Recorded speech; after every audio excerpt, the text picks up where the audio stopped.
1999, I had an angel come to me and immediately said, my spirit left my body and we went up through the heavens. When you're out of your body, all your senses are, how should I say this? You have the ability to see further, hear more, feel more. You mentioned that you were aware of being above your body in the hospital, seeing the doctor working on you, hearing them talk. Interesting, by the way, I had an aunt who went in for a tonsillectomy and she reacted to the anesthetic, had a similar experience. And my life came to my center torso.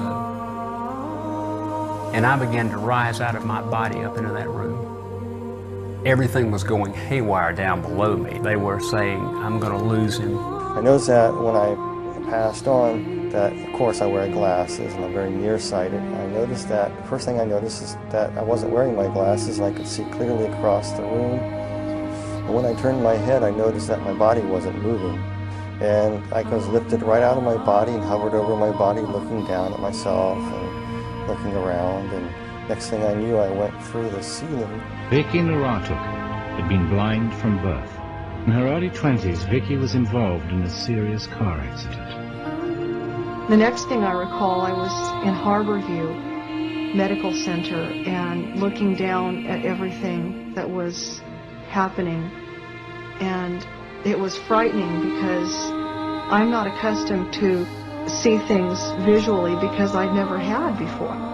But Kevin, you were having this procedure and you found yourself outside of your body and there was someone there with you. Tell me about it. Well, when I first realized that I was out of my body, I at first was alarmed. So I looked around and I thought, well, I'll tell the doctor. So the surgeon was working on me. I'll just point at him and tell him. I'm afraid that the doctor doesn't know that you're dead. Yeah, and so got to bring him back. He wouldn't listen to me, so I walked over and I poked him.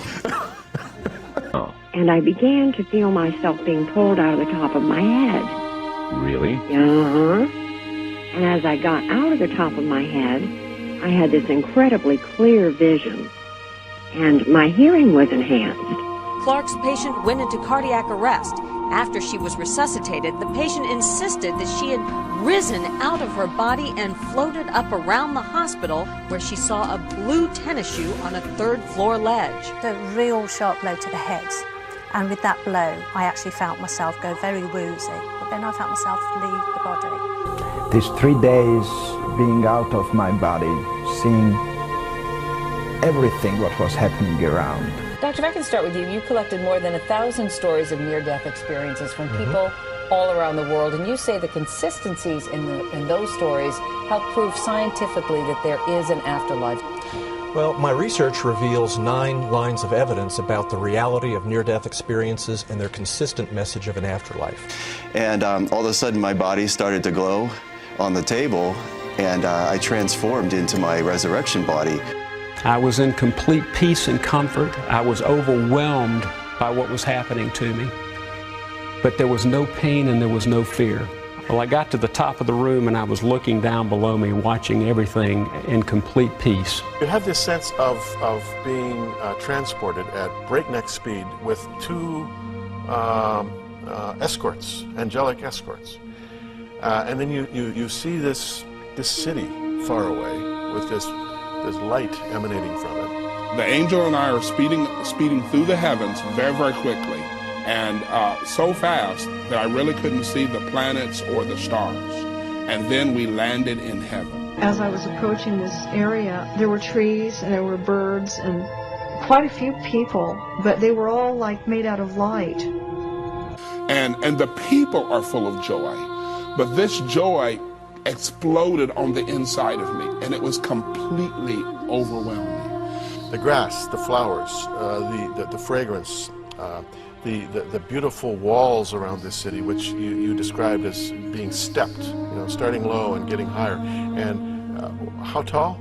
Around 200 feet. Around 200 feet. And you say they were as thick as they were tall? Yeah, 3 outer layers, 3 inner layers, and 1 taller layer of wall in the center. And made of multicolored stone, some of them almost translucent. Exactly. I was taken to the heavenly tabernacle, the heavenly temple, and there was a door that was, and the only way I know how to describe this, Sid, is to say it was open and closed at the same time, but it was only open by appointment only. This beautiful gate with this gatekeeper, and then this assemblage of people who know you, but you don't recognize any of them. They're all about 30 years of age. You have a good memory. Yeah, and you feel right. that the thing that struck you the most about this was the total acceptance and love of these people for you. I do want to say this to people because I think this is very, very important. People need to really give themselves to Messiah Jesus and go to heaven. Blessed are they that do his commandments, that they may have right to the tree of life and may enter in through the gates into the city. For without are dogs and sorcerers and whoremongers and murderers and idolaters, and whosoever loveth and maketh a lie. I, Jesus, have sent mine angel to testify unto you these things in the churches. I am the root and the offspring of David, and the bright and morning star.